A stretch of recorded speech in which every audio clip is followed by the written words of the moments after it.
Allô? Allô? Bonjour, comment ça Bonjour. va? Alors, Je sais. comment je... Est-ce D'abord, que vous m'entendez bien? alors, vraiment très bien. Super. On vous entend très bien. Et alors, est-ce qu'on se vous voit ou est-ce qu'on se tutoie? Oh, on se tutoie. D'accord, Pourquoi s'embêter? On se ok, tutoie. super. Moi, c'est ça du Var. Bon, Sarah, on va dire. Sarah, Ça sera plus super. simple. Très bien, Sarah. Ben, merci de m'appeler.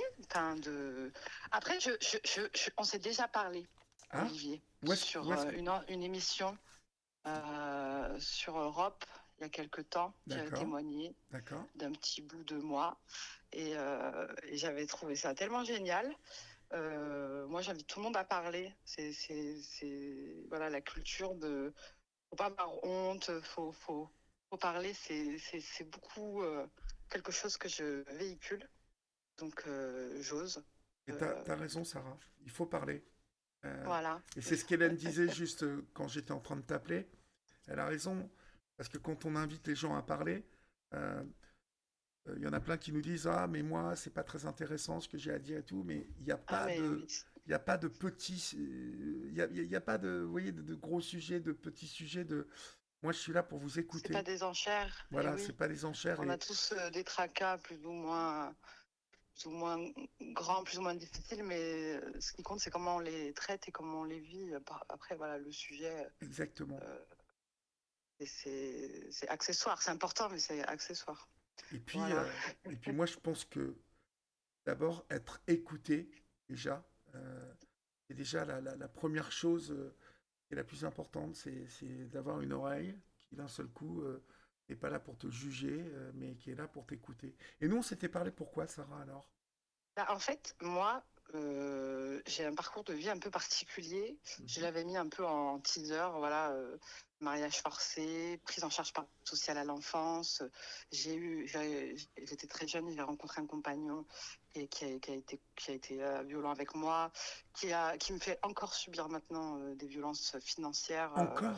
Voilà, oui, ben c'est compliqué, hein, c'est compliqué parce que même quand on s'en va, même quand on trouve le courage de partir, Ouais. l'administratif derrière voilà, peut nous retenir et nous faire subir encore des violences. Et je suis Et, en plein dedans encore, et mais en fait, tu étais marié, paxé avec lui? alors en fait, moi j'ai fui une enfance un peu compliquée où j'ai vécu dans un traditionnalisme poussé à l'extrême où mon destin tout tracé, c'était d'épouser quelqu'un de ma confession.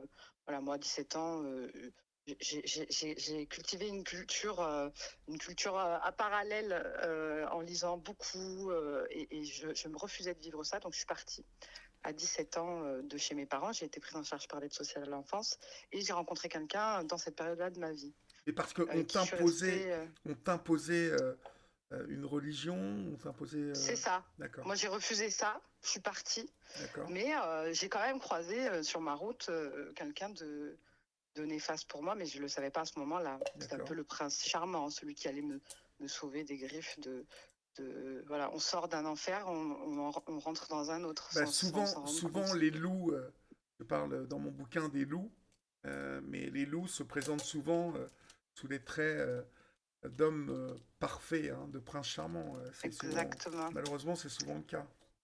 Exactement. Donc, voilà, tout ce parcours-là, je ne sais pas si vous voulez qu'on revienne dessus, Si, mais mais il y a plein de gens qui t'écoutent là, et donc je trouve d'accord. toujours intéressant d'avoir le témoignage d'une femme déjà, et que les autres femmes qui écoutent et que les hommes aussi d'ailleurs hein, en prennent connaissance parce qu'il faut en retenir des leçons.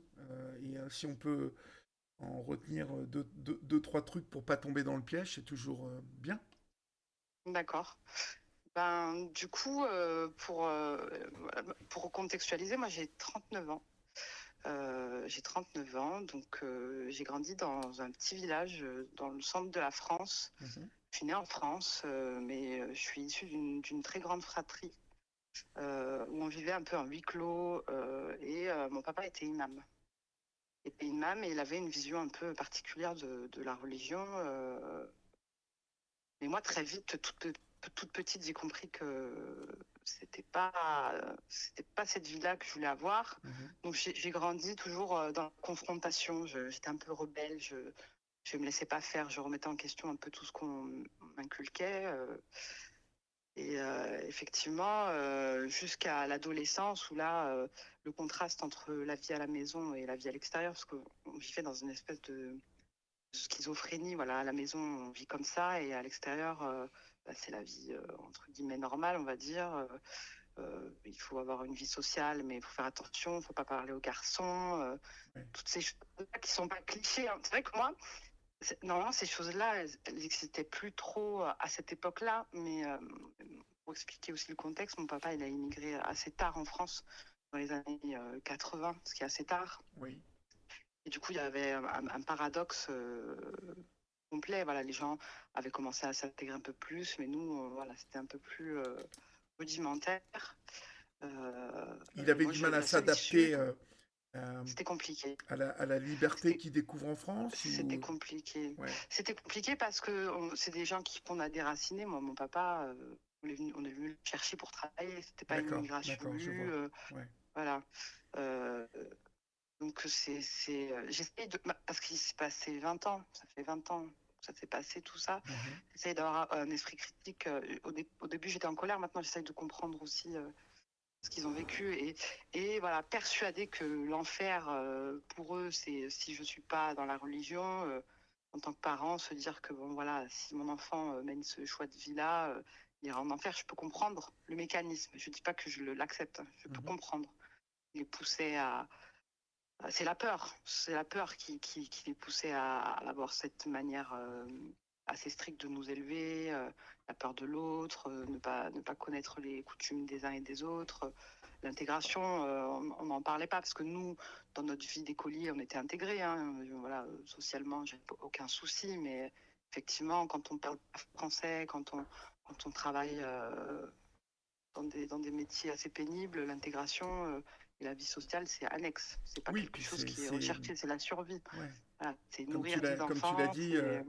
comme tu l'as dit, tous les hommes, comme les femmes qu'on est allé chercher euh, dans des pays nord-africains, africains, pour les faire bosser et qu'on a déracinés C'est sans les ça, accueillir vraiment, sans les c'est ça, préparer. Euh, exactement. c'est finalement... C'était pas à la recherche de l'Eldorado, venir en France, comme, un peu comme l'American Dream, pas du tout. C'était on va travailler en France, Ouais, et leur but absolu, c'était de ouais. repartir coûte que coûte. Mhm. Donc j'essaye, voilà, parce que pour accepter et pour penser ses plaies, il ne faut pas rester sur de l'amertume et de la colère. Surtout pas. Toujours, même si ce que j'ai subi, c'est extrêmement difficile, parce que voilà, j'apprenais le Coran à coups de bâton, je comprenais pas, voilà, je sortais jamais, je vivais enfermée, hein, moi. Quand c'était les vacances scolaires, c'était un enfer. Je savais que j'allais littéralement rester enfermée toute la période des vacances scolaires, quoi. Il n'y avait pas de loisirs. Une fille, ça fait pas de sport. Une fille, ça sort pas. Une fille, ça fait pas ci. Une fille, ça Ouais, fait pas ça. Et en grandissant, les injonctions, elles se rajoutaient. Une fille, ça ouais, doit savoir ouais. cuisiner. Je Une parlais fille, ça doit. des droits des Voilà, filles.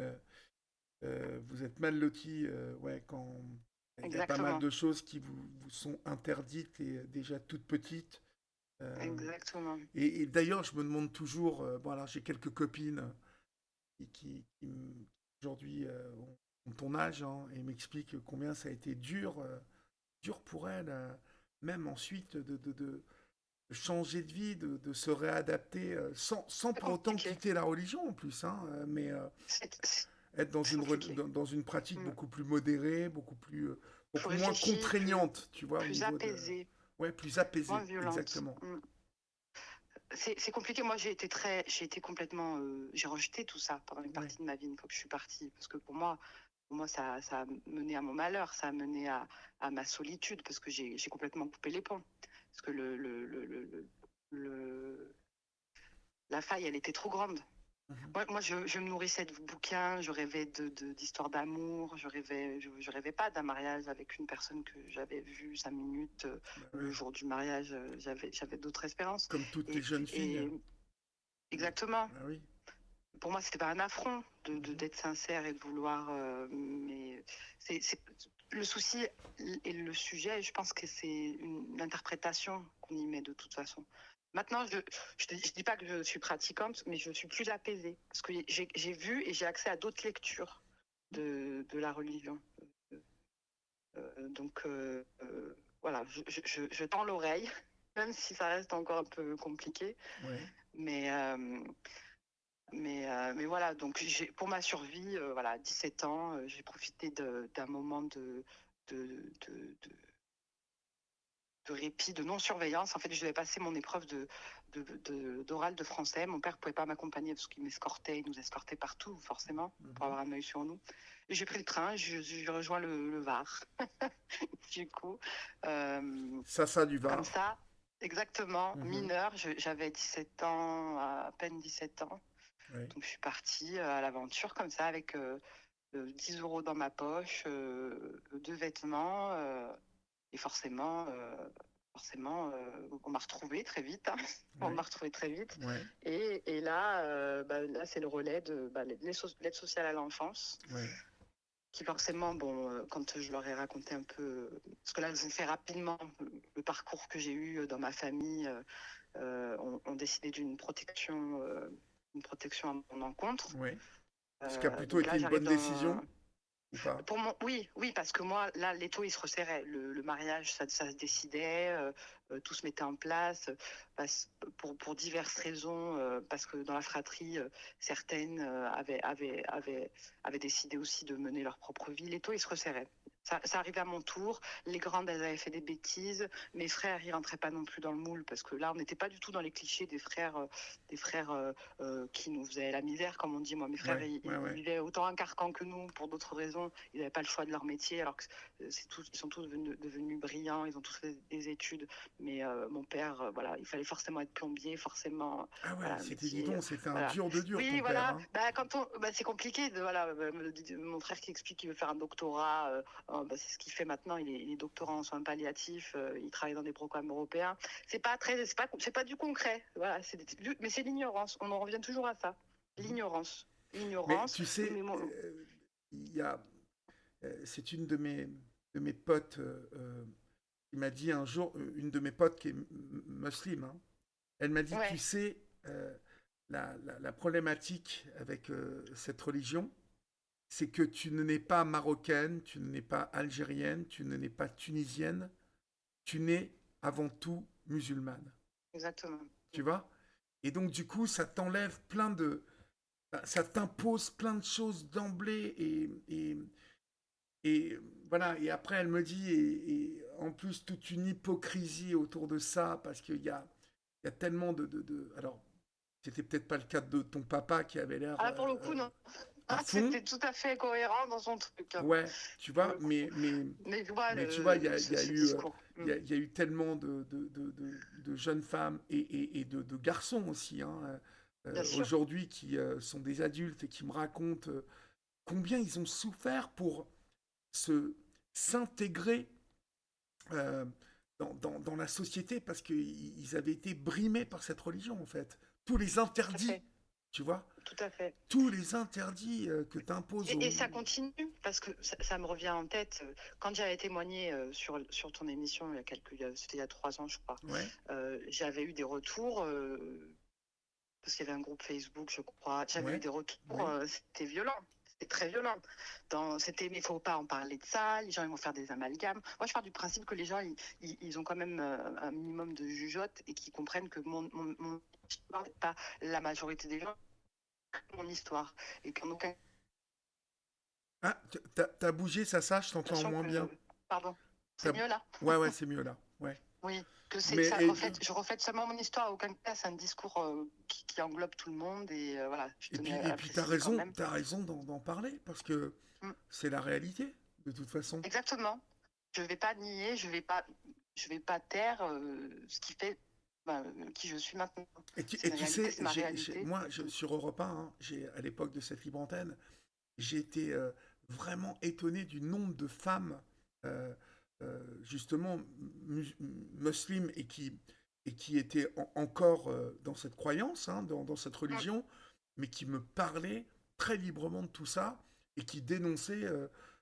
Et j'ai vraiment été très étonné de voir combien la parole se libérait de plus en plus aujourd'hui chez les femmes musulmanes, qu'on avait marre, en fait, d'abord qu'on les imagine comme étant des femmes soumises, contraintes de porter le exactement. voile et tout, parce que ça aussi, hein, si on va à l'inverse, euh, le nombre de gens qui pensent que les femmes musulmanes sont contraintes de porter le voile, autrement qu'elles sont battues par leur mari. Non, il y a plein de femmes aujourd'hui musulmanes qui portent le voile parce qu'elles ont envie de le porter. Et le Bien voile, je vous sûr, bien rappelle que sûr. c'est quelque chose qui protège les cheveux, hein, qui sont...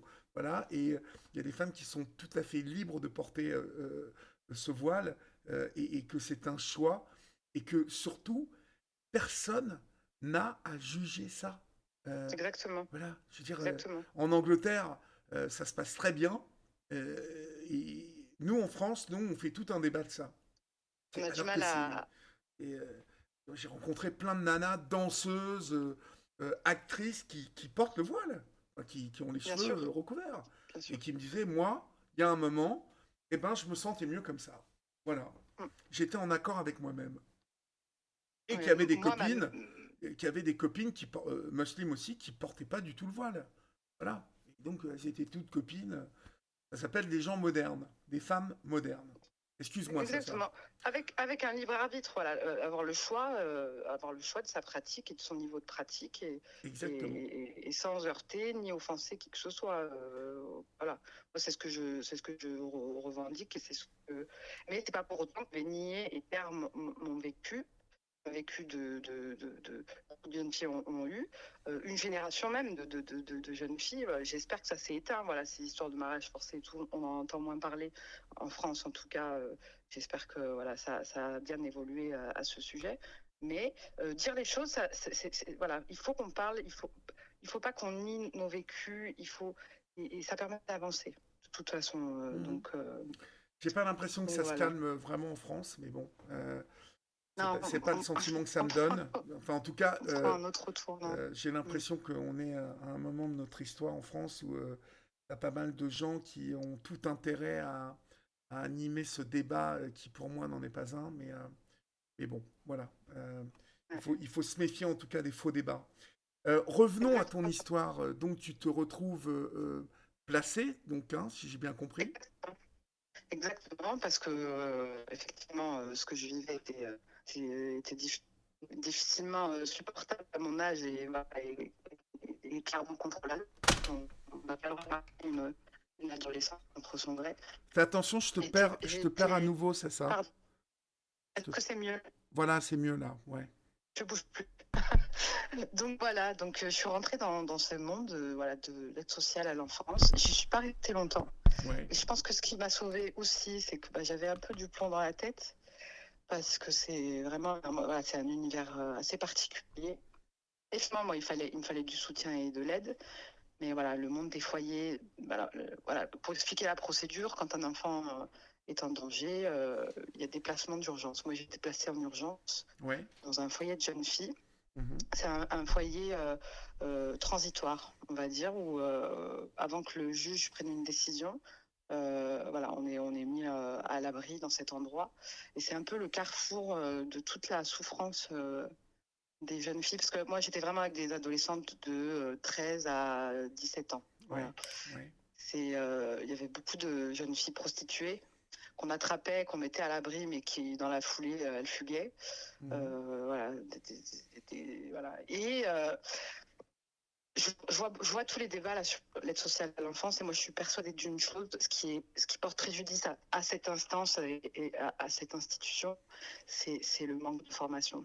Et les personnes qu'on y met pour travailler, moi j'ai été accompagnée par des gens merveilleux, Oui. mais aussi par des personnes complètement perturbées. Avec le recul maintenant que je suis adulte, je le vois, quand on fait ce genre de métier-là, on peut pas être, on peut pas On peut pas, on peut pas recruter n'importe qui pour faire ça.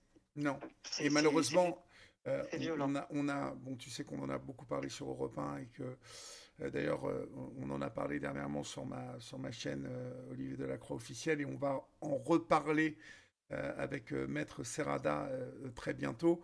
Euh, le, le- le scandale qui entoure l'ASE, euh, avec un doc qui est passé il n'y a pas longtemps, je crois que c'est un envoyé spécial ou un complément d'enquête qui est passé sur l'ASE et sur la prostitution euh, justement de ces jeunes filles que tu as croisées toi-même et tu te rends compte, Ah oui, tu les as Mm. croisées il y a 20 ans.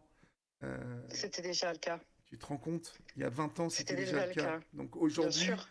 tout ça Mm. c'est structuré en réseau en plus qui exploite toutes ces gamines.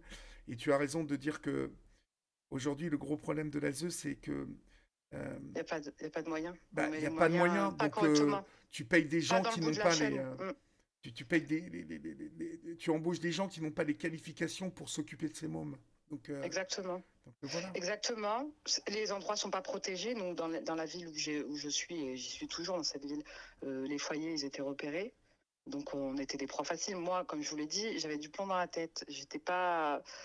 J'étais en souffrance, mais imaginez-vous bien qu'il y avait, moi, je sauvais ma vie de violences certaines. Mhm. Il y a des jeunes filles qui ont vécu des drames d'inceste, des choses comme ça. Elles étaient en miettes. Donc vous mettez des hommes avec des mauvaises intentions, avec de l'argent, qui les appâtent avec de la drogue, parce que moi, pareil, je touchais pas à ces choses-là. Donc c'était pas une monnaie d'échange, ça m'intéressait pas. Donc forcément, c'est très facile. C'est très facile. Tous les soirs, en bas du foyer, il y avait des hommes qui rôdaient. Ils Bien savaient où on sûr, était. bien sûr. Ils savaient. Mais Donc moi, j'y suis les restée. plus démunis d'entre nous euh, sont souvent les plus pauvres d'entre nous. Euh, euh, et il y a toujours, bien évidemment, des, des, comment j'appelle ça comme je suis crevé, j'ai du mal à trouver mes mots parfois, mais ne sont pas les rapaces, mais les prédateurs. Les Exactement. prédateurs savent très bien où trouver les plus Exactement. voilà, les plus, voilà. Et puis bah, les jeunes filles d'il y a 20 ans que tu as connues, bah, aujourd'hui elles sont toujours là et c'est, et c'est, j'ai l'impression que dans ce pays rien ne bouge quoi, en fait, rien ne bouge. Mm. Je sais pas si ce que t'en penses, hein, mais tu l'as vu l'envoyé spécial sur l'ASE ou pas? Oui, oui, oui, j'ai regardé évidemment, hein, parce que forcément, moi, ça me parle, hein, même si j'ai Ouais. fait qu'un court passage et assez tard. Hein. Je pense que, voilà, je me suis demandé qu'est-ce qu'elles sont devenues, toutes ces filles, moi, que j'ai vues dans des états pas possibles, droguées toute la sainte journée, ces éducateurs qui étaient vraiment à côté de la plaque, complètement à la ramasse. Et j'avais idée hein, de l'argent qui était brassé par toutes ces assauts. Mais après, moi, je suis dans le métier en plus de la santé, médico-social, c'est un peu. Je suis pas dans le médico-social, mais je flirte un peu avec le médico-social. Quand Ouais. je vois comment on remplit les écoles voilà, de moniteurs éducateurs, d'EduxP, voilà, l'accès et les profils qui sont dans ce genre de structure, malheureusement, il n'y a pas de fumée sans feu. Même si au-dessus, je pense qu'il y a toute une organisation auquel, voilà, là, pour le coup, c'est tellement obscur et opaque j'aurais du mal à me prononcer. Moi, je voulais parler du terrain. Sur le terrain, déjà, il y a des soucis, quoi. Il y a des soucis. Comment ces structures-là ne sont pas protégées comme un cocon voilà, il faudrait les déménager régulièrement. Il y Il a n'y a des, pas d'argent, il n'y des a pas places. d'argent. Exactement. Il n'y a pas d'argent. Il y a de l'argent, Tant qu'il n'y mais aura pas voilà, d'argent, ça sera exactement. malheureusement. L'argent, il est mal utilisé. Par exemple, moi, je vous donne un exemple. Quand j'étais en charge sociale à l'enfance, j'étais dans un appartement thérapeutique dans un second temps. Ouais. Voilà, j'avais mon petit appartement avec une autre jeune fille, mais qui était tout le temps en fugue. Donc finalement, j'étais toute seule. On avait un budget pour manger par semaine qui était colossal. Alors j'ai pris 20 kilos à l'aide Ah sociale à ouais? l'enfance parce que j'avais pas le choix que d'utiliser cet argent que pour manger, parce qu'il entre les tickets de caisse et compagnie. Donc je vous mens pas, pour moi toute seule à 17 ans, j'avais 200 € par semaine. J'avais pas de congélateur, je devais acheter que des produits comestibles rapidement. Donc moi je mangeais des gâteaux, des bonbons, ça me réconfortait. Voilà, l'argent il est mal utilisé. Il est Mhm. très mal Mhm. utilisé. Il y a Choupsala Euh, Pada, là, qui nous écrit que elle, à 11 ans, elle était placée et que tout était permis en dehors du foyer, euh, Bien sûr, qu'elles étaient livrées à elles-mêmes bien sûr, et toute solution de facilité. 11 ans, voilà, à bien 11 ans. sûr. Voilà. Bien sûr, moi on avait des restrictions de sortie, mais voilà, on rentrait pas. Moi, j'en avais encore plus que les autres parce que j'étais pas. Parce qu'il y avait aussi les jeunes filles qui étaient placées par la PJJ, qui étaient rentrées Oui. dans un voilà dans un parcours de délinquance, voilà, on sortait comme on voulait, c'était un moulin, on Mhm. sonnait. Il y avait les veilleurs de nuit, on se pétait, mais ils nous laissaient rentrer, on ne nous laissait pas dehors, peu importe à l'heure à laquelle on voulait rentrer. Et si on ne nous laissait pas sortir, eh ben on passait par les fenêtres, tout simplement. Mais C'était, voilà, je ne ils sais pas si déclaraient tu as jamais les vu, fugues. euh, moi, ce que j'ai appris hein, dans ce truc d'envoyé spécial et que je ne savais pas, c'est que le- le- le- la loi, euh, en fait, protège. Alors, non, je vais m'exprimer autrement. C'est-à-dire que les éducateurs, ils ne peuvent rien faire contre les mômes qui veulent sortir. Ils n'ont pas, Exactement. ils n'ont pas le droit de les empêcher de sortir. Non, Ça veut dire qu'aujourd'hui, euh, quand je dis que on est dans un pays où tous ces politiques ne comprennent rien et en fait ils en ont rien à foutre, mais tu sais pourquoi ils en ont rien à foutre? Parce que ce ne sont pas des gens qui votent. Donc ils en ont rien exactement. à foutre de ces gens-là parce que ils leur rapporteront rien. Mais tous ces éducateurs et toutes ces éducatrices dont on voit dans ce reportage d'envoyé spécial qu'elles sont au bout du rouleau. Il y en a la moitié, tu vois qu'elles sont en dépression, les nanas, tu Ah oui, vois. oui. Euh, Bah, Ils, et- ils, ils peuvent pas empêcher une fille de sortir parce que les filles, les jeunes filles ou les garçons, hein, moi je parle des filles, mais les garçons, c'est la même chose dans les foyers de garçons. Parce que de toute façon, si on voulait sortir, on trouvait toujours un moyen. Moi j'ai le souvenir d'une soirée où bah, ils ont essayé avec une demoiselle de pas la laisser sortir. Elle a voulu passer par la fenêtre, sauf que la fenêtre était un peu trop haute, elle était au troisième étage. Elle s'est cassé le bassin. Ils n'ont pas eu le choix. Une autre, pareil, elle a voulu sortir, elle était en pleine crise. Il y avait un petit peu aussi de maladie psychiatrique, là, je pense. Mhm. Cette jeune fille était en souffrance aussi parce qu'il y avait un autre mal-être. Ils n'ont pas voulu la laisser sortir. Ouais. Finalement, ils l'ont laissée sortir. Et au final, on l'a retrouvée 3 heures après. Elle s'était jetée du 18e étage. Voilà, ils l'ont laissée sortir parce que sinon, elle faisait ça dans le foyer. C'est, ils sont démunis, ils sont deux pour une vingtaine de jeunes filles, toutes pleines de vie, mais c'est pas assez. Le quota, il est pas bon. On ne laisse pas un éducateur seul la journée parce qu'on est tout à nos activités, soit à l'école, soit à des rendez-vous avec des missions locales. Une personne, qu'est-ce que vous voulez qu'elle fasse versus 20 jeunes filles en crise, en détresse, ça ne fonctionne pas forcément. Mhm. C'est un milieu particulier. Moi, ce qui m'a sauvée, pareil, c'est que il y avait rien de tout ce qu'on me proposait en dehors du foyer ne m'intéressait. Moi, j'avais un objectif de vie, c'était avancer, sortir de. Ouais, puis Je toi, voulais, je tu y voulais. arrivais, tu y es arrivé quand même J'ai eu de la assez chance. tard. Tu vois. Oui, voilà. Euh, 17 ans, voilà, tu y es resté quoi? Un an. exactement. Ah non, Voilà. on m'a mis à la porte à 18 ans, on m'a dit merci, au revoir. La sortie, c'est par là. Voilà. Ben ouais. Donc, tu Ça s'est vois, clairement passé comme ça. quand il y est un an, C'est rien. voilà, c'est rien. Quand je vois le commentaire que j'ai vu tout à l'heure de cette jeune femme qui euh, et, y était à 11 ans, bah, Non, non, non, non, il j'imagine. y a Cette Emma famille. G là, qui dit étant éduque dans la protection de l'enfance, turnover, manque de moyens, détresse. Bah oui, Emma. Le problème de tous ces éducateurs et toutes ces éducatrices qui se sentent abandonnés, euh, bon, ben voilà, elles se sentent abandonnées, elles se sentent pas suivies, mal Le payées. métier n'est pas du tout valorisé, ils ne Voilà. sont pas du tout mis en avant, ils sont mal formés. Euh, les cursus, il faudrait tout revoir. Mais voilà, dans un En tout contexte où cas, on est en déficit, en tout cas, c'est pas la priorité. vraiment, je vous invite à regarder la vidéo qui paraîtra bientôt. Et ça sera le témoignage de Maître Serrada, qui a écrit un bouquin d'ailleurs sur l'ASE, sur les placements Je l'ai vu. abusifs, parce que je vois qu'il y a sur TikTok, beaucoup de gens qui parlent des placements abusifs, bien évidemment, qui est un autre pan du scandale entourant l'ASE. On aura l'occasion d'en parler. Revenons sur ton histoire, Sarah. Oui, Donc toi, tu sors de l'ASE, tu fais ta vie dans le Var là-bas. finalement, Ma femme, voilà, j'ai toute ma famille dans le Var, moi. Ah Je oui, connais bien. Bah oui. voilà, Du dans le côté de Var. Barjol, tu vois où c'est Je Barjol? vois très bien, tout à Bon, bah fait. tu C'est vois, très voilà. joli, Ouais, très, très retiré, c'est mignon. ouais, ouais. Bah, toute ma famille est par là-bas, moi. Ouais, je connais, je connais. Je suis pas très très loin. D'accord, Je suis d'accord. dans les parages, on va Bah, dire. t'as bien de la chance.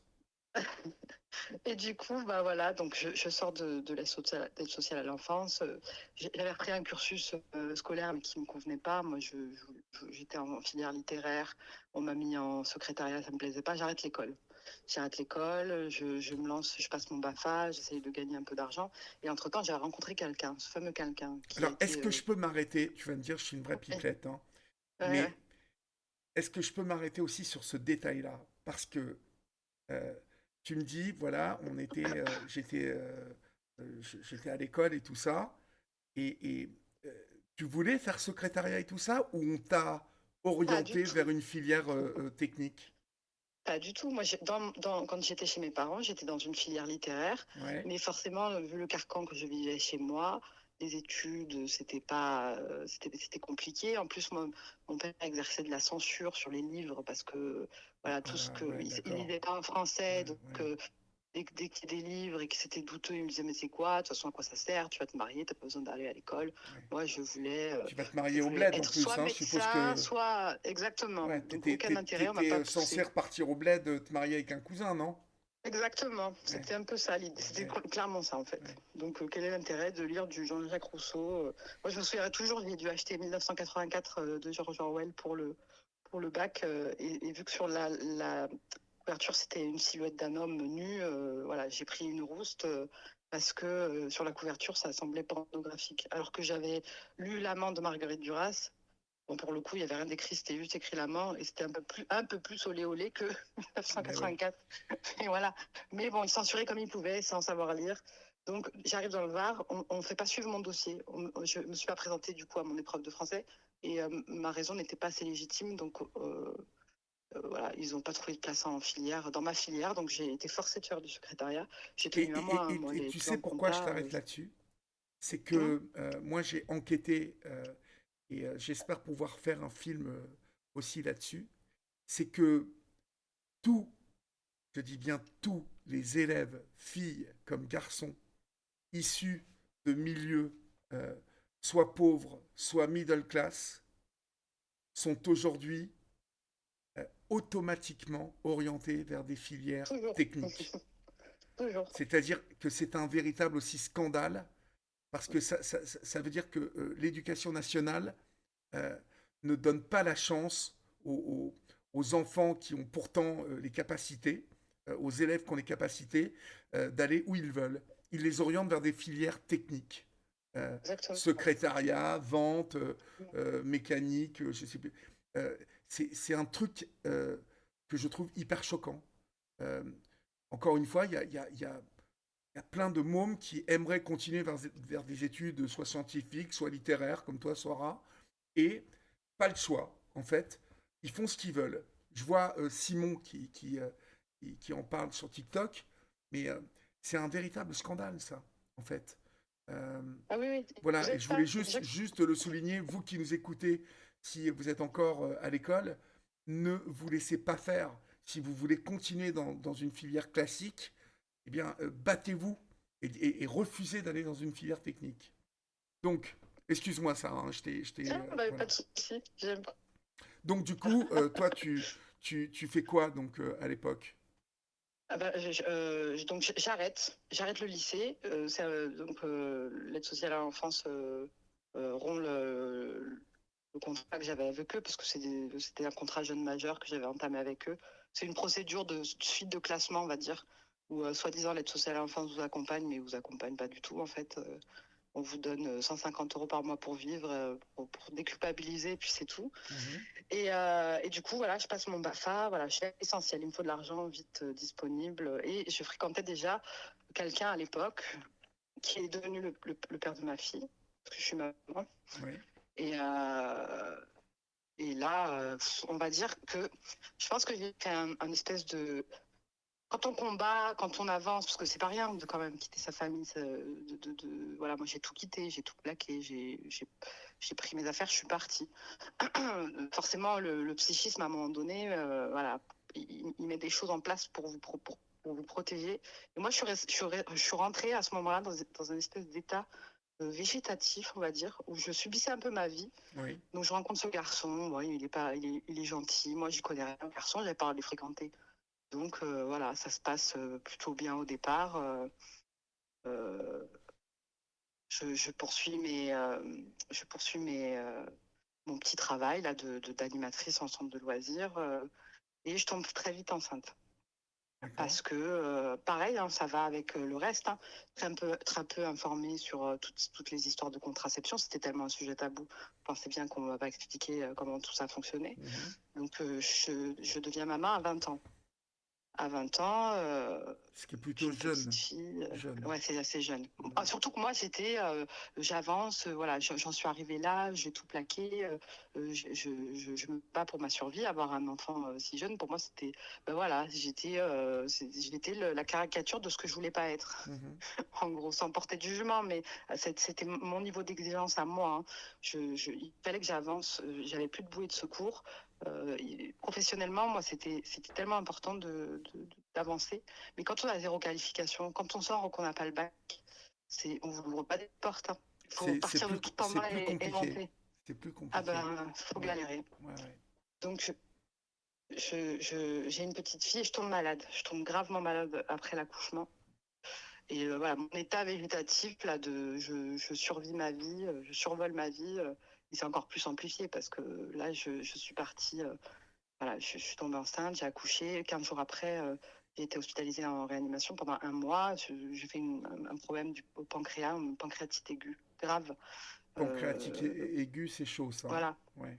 Voilà, c'est lié, soit c'est lié à l'alcool, là c'était pas le cas, soit c'était des calculs qui ont migré et qui ont inflammé Ouais. le Ouais. pancréas. Mhm. Voilà, donc je mets un an à me remettre de ça, j'élève ma fille et mon compagnon. Là, je comprends que voilà, ça monte en puissance, c'est compliqué, on n'est pas sur la même longueur d'onde.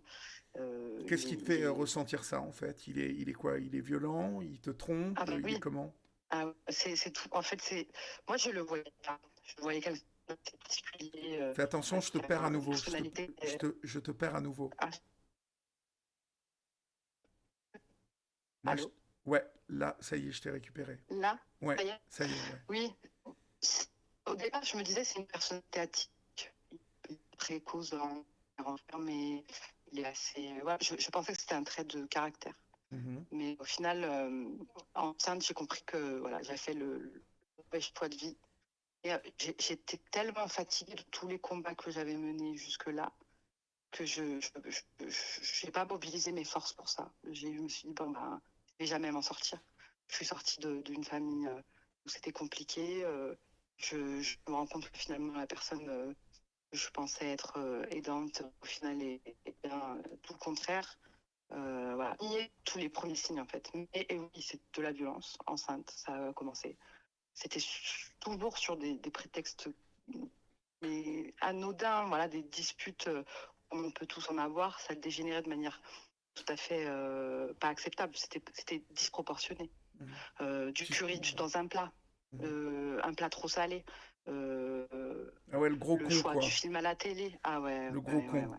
Mhm. Et moi, reconnaître ça, c'était reconnaître que mon échec à moi, ouais, parce que j'avais un niveau d'exigence envers moi-même qui était trop haut. Et je me disais, voilà, je subis ça, mais j'ai même pas été foutue. J'en suis arrivée jusque-là. J'ai mobilisé toutes mes forces pour partir chez mes parents, avancer, d'avoir un petit boulot pour gagner ma vie. Et je fais la mauvaise rencontre. Je voulais pas l'accepter. C'était pas possible. Donc j'ai fermé les yeux. J'ai fermé les yeux. Voilà, j'étais aussi focus sur ma santé. J'ai mis du temps à me rendre. J'ai repris mes études. Euh, j'ai commencé, j'ai passé le concours soignant, que j'ai réussi très facilement. Et j'ai commencé une carrière dans un EHPAD et très. J'ai travaillé. Je te, Et, et je te perds à nouveau. Essaie de bouger un petit peu. pardon, D'être. là, Ouais, là, ça va. C'est bon. je bouge plus, promis. Donc voilà, j'avance dans ma carrière, ma fille grandit, les violences continuent, son son infidélité se confirme. Et j'ai mis 10 ans. J'ai mis 10 ans 10 euh, ans. 10 ans, avant putain. de prendre le courage de partir. Et alors, Parce qu'en fait, tu te doutes bien de la question que je vais te poser, comment se fait-il? Parce que je les- les- t'écoute depuis tout à l'heure, tu es une femme intelligente, tu as l'air d'avoir du caractère et tout. j'avais, Que, que, j'avais honte. T'avais honte? J'avais terriblement honte Ouais, de dire aux gens qui m'entouraient, parce que tous connaissaient mon vécu. Tous les gens qui sont dans ma vie maintenant, ils m'ont connu à ma nouvelle vie. J'ai pas d'amis d'enfance, j'ai perdu tout le monde de cette époque-là. Donc c'était pas possible que moi, je pouvais pas leur donner ce discours-là. On m'aurait peut-être pas cru, c'est ce que je me disais à l'époque, alors que non. Mais ouais, l'élément déclencheur, ça a été un jour, je reçois un courrier de son employeur qui ouais. va le convoquer pour un licenciement. Et je sais pas, mon instinct me dit qu'il se passe un truc, c'est pas qu'un problème de travail. J'arrive à trouver son directeur d'agence. De l'époque, c'était compliqué, mais j'ai réussi. Et en fait, il harcelait les femmes. Il était chauffagiste, il allait chez les clients Ouais. pour faire des maintenances et il a harcelé 2 femmes. Et j'ai dit non, je peux pas. Bizarrement, l'accepter pour moi, j'avais une espèce voilà, comme j'ai dit, d'état végétatif, de subir ça, mais de savoir qu'il faisait subir ça à d'autres, bizarrement, ça m'a ramené la tête hors de Ça l'eau. t'a créé un déclic? Exactement. Et là, Mhm. j'ai remobilisé toutes mes forces. Ça a été un enfer Ouais. parce que j'étais propriétaire avec lui d'un appartement qu'il ne voulait pas quitter, qu'il ne voulait pas vendre, qu'il ne voulait pas louer. Donc, on a cohabité. Ça a été très compliqué. Il a mis un GPS dans ma voiture. Moi, je travaillais la nuit à l'époque. Donc, quand je me couchais la journée, il attendait que je m'endorme et il retournait le lit, littéralement. Il prenait le lit et le retournait. Je devais aller des fois dormir dans ma voiture pour récupérer de mes nuits de travail parce que ça devenait compliqué avec lui parce qu'en plus de ça, financièrement, je commençais à gagner plus que lui. J'avançais. J'avançais, c'était insupportable pour lui. Et c'était insupportable.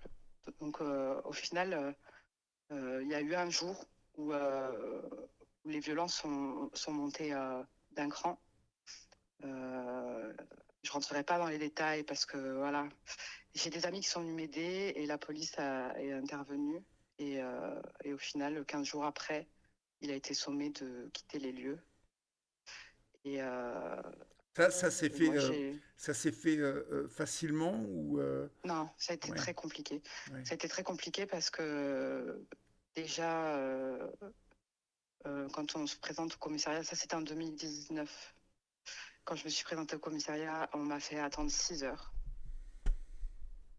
ouais, Sachant que je suis partie de chez moi, il m'a foutu dehors. J'ai pu récupérer seulement une robe. J'étais presque dévêtue. Je suis restée 6 heures en salle d'attente. J'étais accompagnée d'un ami qui est psychologue, pour vous oui. dire. Il a été outré du traitement que j'ai eu.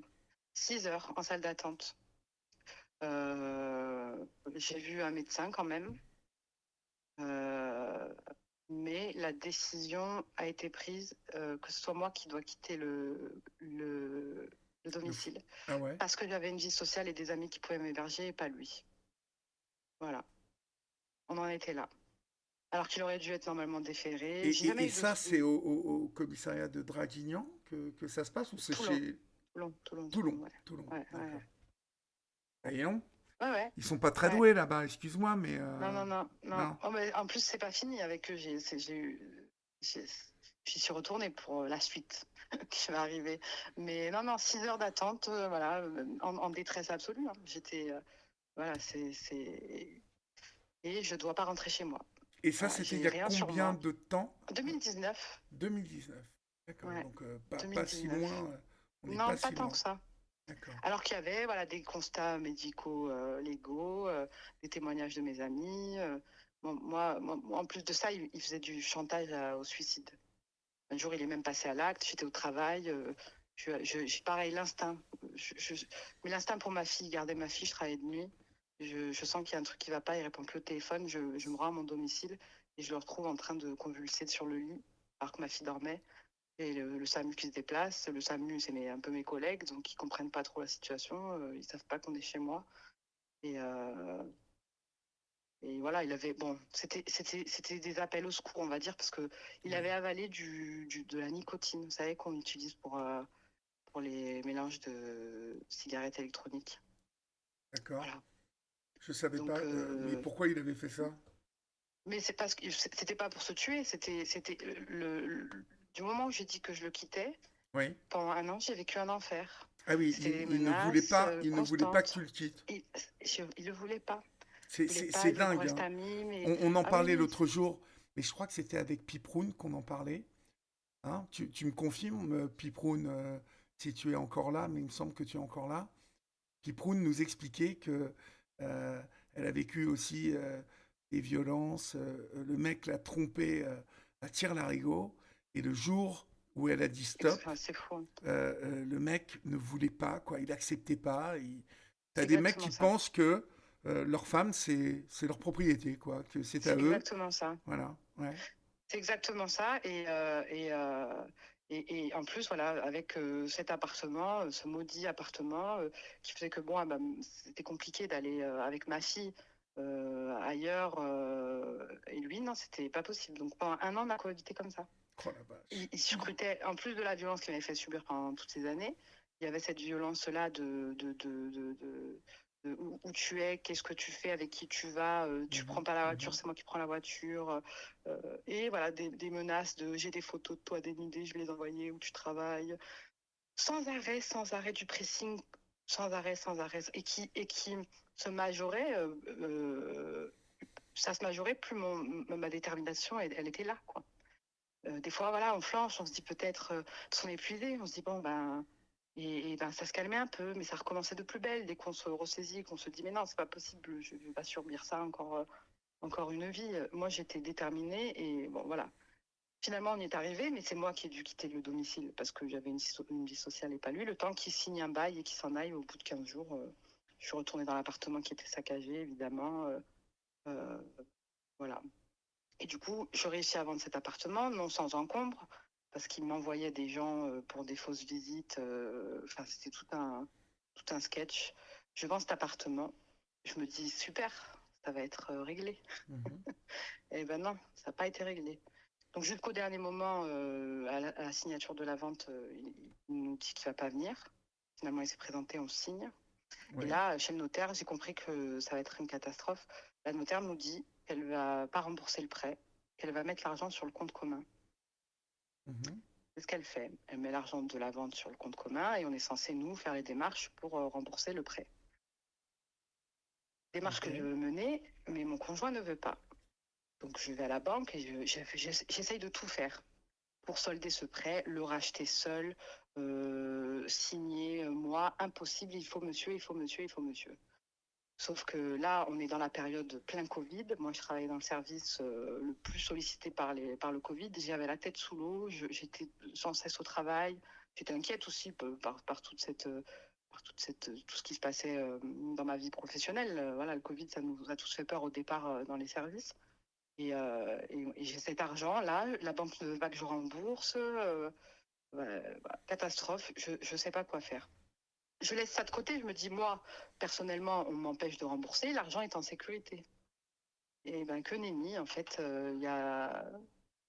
j'ai eu, euh, j'ai eu la surprise un matin de recevoir un courrier de la banque qui m'explique que on arrivait à la forclusion du prêt. Mhm. Pas forclusion, oui, non pas forclusion, pardon, c'est pas ça le terme, c'est à la déchéance du prêt. Et en fait, il a pris tout l'argent sur le compte. Il s'est acheté une maison, une voiture de sport. Et on me demande à moi maintenant de payer. Donc quand je parle de violence financière, c'est ça. Et quand on a subi des violences, euh, parce que ma banque était au courant, ils savaient très bien comment que la séparation était compliquée. Et j'ai fait des pieds et des mains. Ça passait pas pour 5 000 euros, pour une histoire de remboursement anticipé. Voilà. Pour 5 000 euros, on me refusait de prendre tout à ma charge. Par contre, on l'a laissé dilapider le compte, le vider complètement. S'acheter une baraque, une voiture. Et aujourd'hui, en 2026, je suis encore là à batailler pour sortir de, de ce carcan. Voilà, de ce carcan. Violette te demande sur TikTok si voilà, si tu as réussi à te reconstruire déjà psychologiquement. Euh, Alors oui, ça, en fait, j'ai jamais, du moment où je suis sortie dans cet état végétatif dans lequel je vivais avec lui, où je subissais ces violences, parce que au bout d'un moment, quand on lutte, on lutte, on lutte pour tout le temps, à tous les niveaux, à un moment donné, on n'y arrive plus. C'est soit ça, soit on bascule dans un mood où c'est des choses sombres qui vous emportent. Moi, j'étais dans un entre-deux, au final, qui m'a évité de basculer vers le plus difficile. Moi, j'avance, effectivement, parce que euh, déjà, je fais un métier où je côtoie la mort en permanence, Oui. la souffrance, même si ma vie et ma situation est compliquée, mais elle s'arrange. euh, je vois des drames tous les jours. Et ça, ça permet de se forger un peu le mental. Euh, je pense à ma fille aussi, elle a eu 18 ans. Mhm. Elle est au courant de tout ce que j'ai vécu, de tout ce que et aussi ce que son père a fait, parce que malheureusement, elle est pas épargnée dans le sens où, par exemple, là, elle voulait passer son permis, on voulait faire le petit permis à 1 euro, mais vu que à cause de son père, je suis fichée, eh ben, on peut pas. Voilà, ça nous met des bâtons dans les roues. Donc elle est vraiment, et elle se souvient de moments de violence aussi. Donc c'est compliqué. Donc j'essaye de reconstruire, de réparer ce qui nous a abîmés et se reconstruire, oui. Parce que j'ai rencontré quelqu'un il y a 2 ans de formidable. J'ai jamais eu, Bon, je savais même pas qu'une personne comme ça, ça c'est voilà. top déjà. Il est tellement extraordinaire. Il nous a connus. J'étais au plus bas. C'était en plein mes tracas financiers là, avec les banques. Mhm. Ça m'aurait fait fuir plus d'un, hein. Voilà, vous rencontrez quelqu'un qui est endetté jusqu'au cou alors qu'elle a rien fait. Ça peut faire peur, mais il a tout à fait compris. Il est d'une patience absolue parce que forcément, des fois, c'est compliqué. Moi, j'ai des peurs qui peuvent revenir. Je suis assez anxieuse sur certaines situations, mais globalement, je me dis quand même, après toutes ces péripéties, voilà, je suis debout, je suis en vie, je suis en bonne santé maintenant. Ma fille voilà, je suis bien à ses besoins. Je suis très bien accompagnée, j'ai plein d'amis, je sors, voilà, c'est Bah, ce que je retiens. t'es sur les bons rails en tout cas, Sarah. Là, Exactement, tu vois. Et la preuve exactement. est qu'on peut même, alors comme tu le disais, ça laisse toujours des traces, hein, tout ça, lorsqu'on a fait confiance, lorsqu'on a vécu la trahison, hein, finalement, parce que tout ça débute par une histoire d'amour au début, hein, Ah toujours. bah oui, Euh, toujours. Surtout que voilà, moi j'en débordais, je connaissais pas, je rêvais de ça, ben oui, Prince Charmant, ben oui. finalement c'était le gros crapaud, pas beau.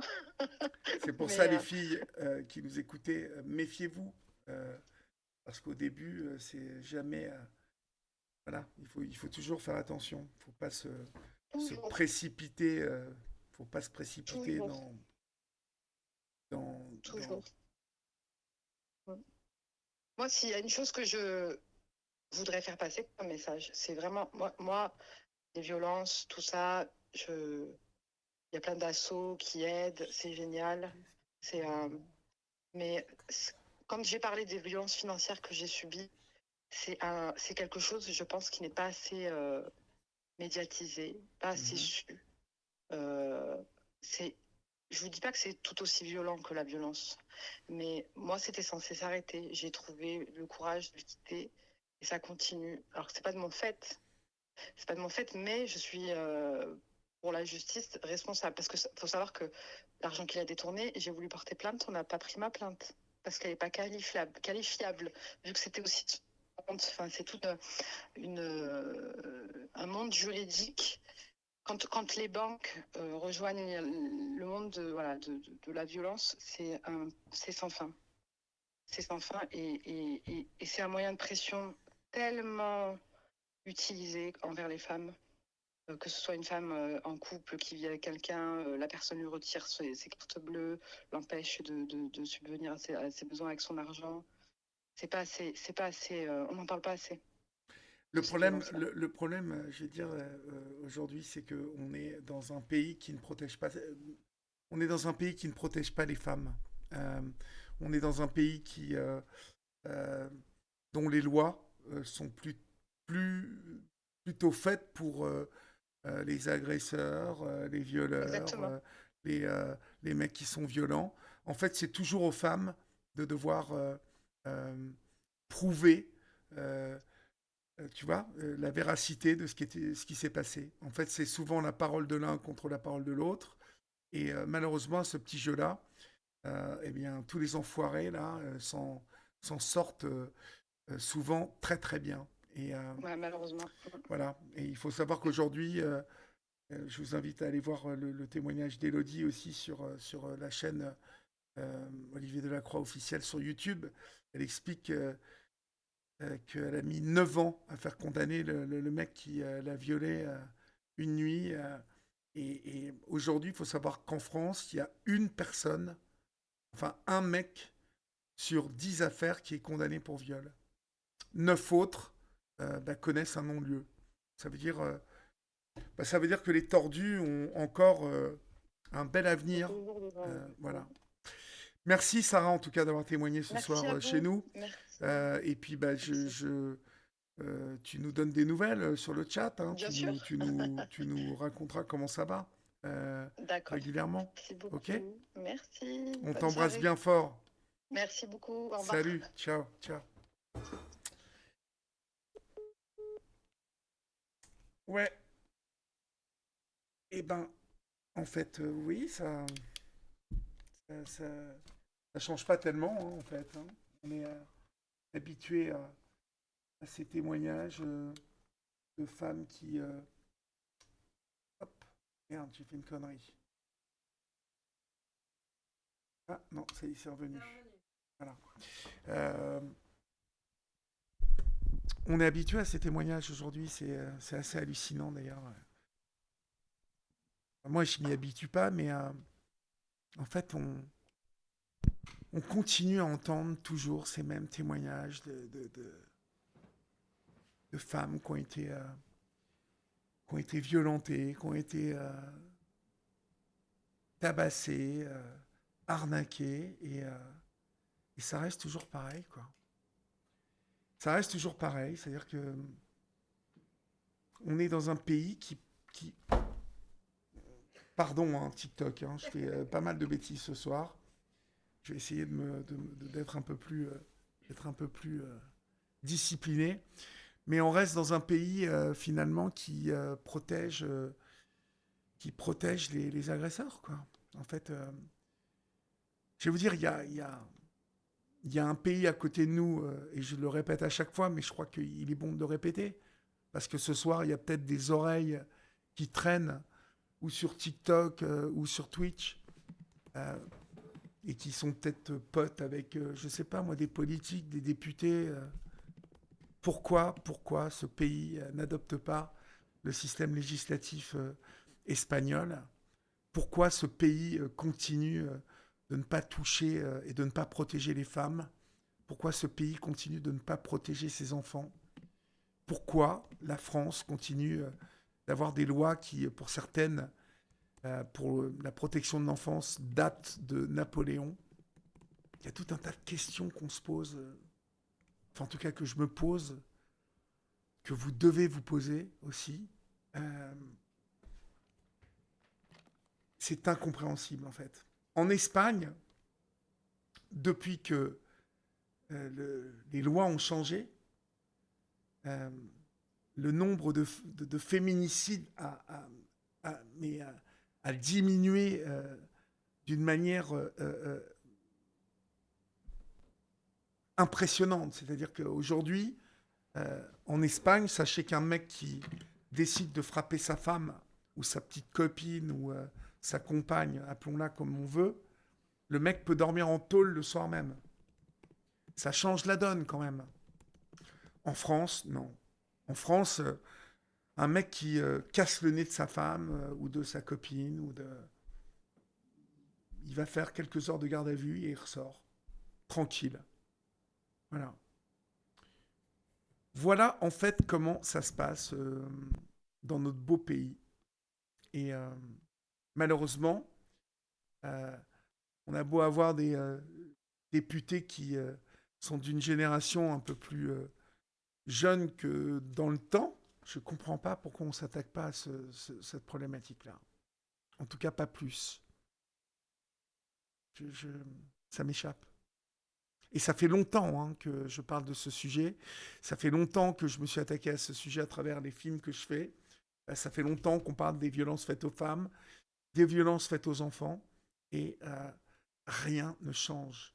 Au moment où on parle, au moment où je vous parle, le nombre de femmes qui ont été assassinées, qui sont mortes en tout cas, sous les coups de leur conjoint ou de leur mari, est plus important que l'année dernière.